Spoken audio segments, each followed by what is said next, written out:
Hello everyone and welcome to the Natural News Show. I'm your host, Mike Adams, the Health Ranger. And today we have a very important issue. The facts of this issue will probably shock you. You want to pay attention to this. Rarely does something of this magnitude happen in the world of health freedom. Recently, a gentleman named Greg Caton, who's an herbalist and an herbal product formulator, he's been selling highly effective anti-cancer remedies for many years, and he's been pursued by the authorities in the United States, especially the FDA and the FDA's Office of Criminal Investigation, that's the OCI. He's been pursued by those folks for many years. He was convicted at one point of selling unapproved drugs, which of course were just herbs. And he at one point fled to Ecuador for his own safety. He's been living in Ecuador, selling herbs out of Ecuador for quite some time and helping many people around the world with his products. Well, recently, just in the last few days, in fact, he was kidnapped from Ecuador by law enforcement authorities. He was put on a plane, an American Airlines plane, flown back to Miami, and we believe this was done by the FDA. This investigation is ongoing. We're still trying to get all the facts, but this is what we know so far. And here to help us fill in the details of this story, this international incident, is the wife of Gregory Caton. Her name is Catherine Caton, and she runs Alpha Omega Labs, which is the company that this couple operates out of Cuenca, Ecuador. Their website is altcancer.com. That's altcancer.com if you'd like to support their business. Catherine joins us today here on the show to give us more details about what has taken place. Catherine, thanks for joining us on the show today. Thank you so much for letting us get our story out. People have to know what's going on. So can we start at the beginning? Was my description entirely accurate of what happened as a preamble to all of this in the U.S. over the last few years? That's correct. My husband was convicted of selling unapproved FDA drugs. He was sentenced to 33 months in prison, which he served. He had 3 years of supervised release. He had served 1.5 years of that time. In the meantime, because I was not comfortable living in the U.S. anymore because of what happened, we had come to Ecuador because it's in our Constitution that we, the people, will have access to natural medicine. And we came here, and my son and I started living here. And Greg had legal permission from the judge to fly back and forth. We had several manufacturing opportunities here, not just with herbs, but with organic pasture oil. About 1.5 years into his supervised release, we had a hearing set before Judge Tucker Malassaw out of Lafayette, Louisiana, to get the rest of his 1.5 year probation dismissed. And that's when we found out that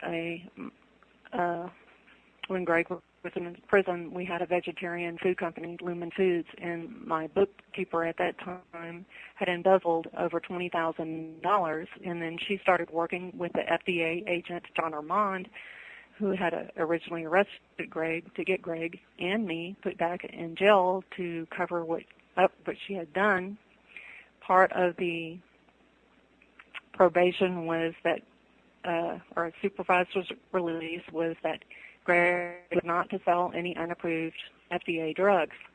Well, she went to John Armand saying that we were making unapproved FDA drugs, which was total nonsense. Okay, so just to clarify, what you're saying is that this ex-employee of yours, in order to cover what you're describing as her own financial embezzlement from your company, was cooperating with the FDA, or conspiring, you might say, with the FDA to try to get... Conspiring with the FDA.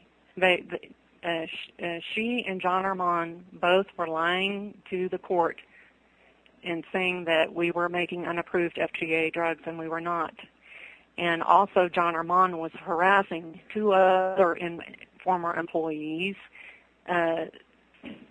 saying they were being questioned over and over again, and these two former employees were kept on saying, look, we did not ever see the Catons make any unapproved FDA drugs, and John Armand was threatening to them, saying if they didn't cooperate, or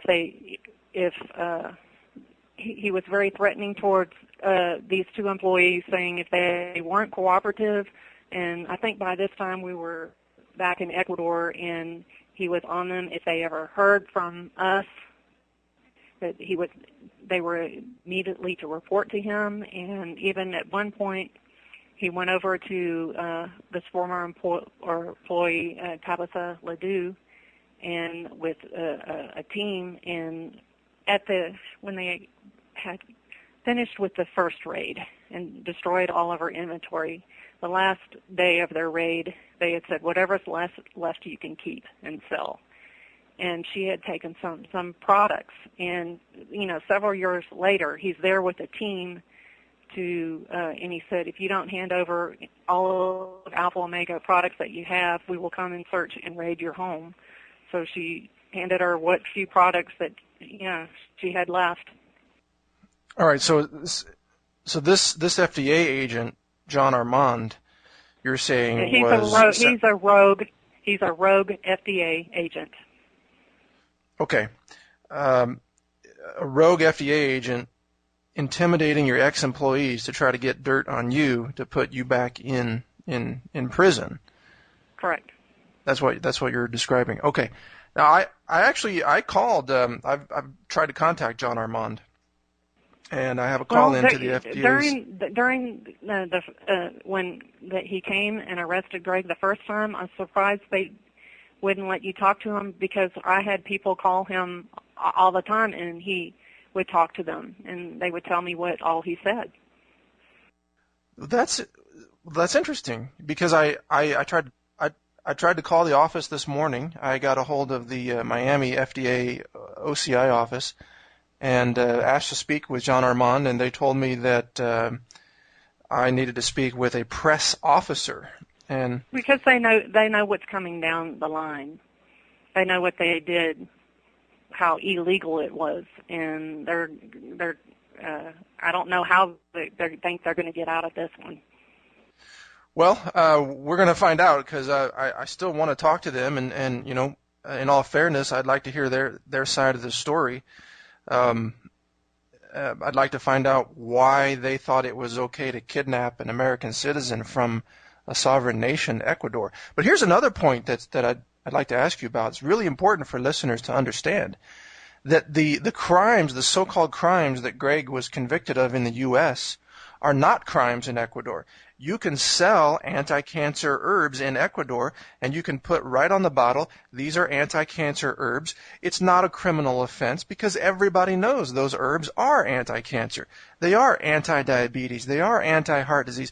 I mean, Ecuador is a country rich in herbology and indigenous use of herbs, and these aren't crimes in Ecuador.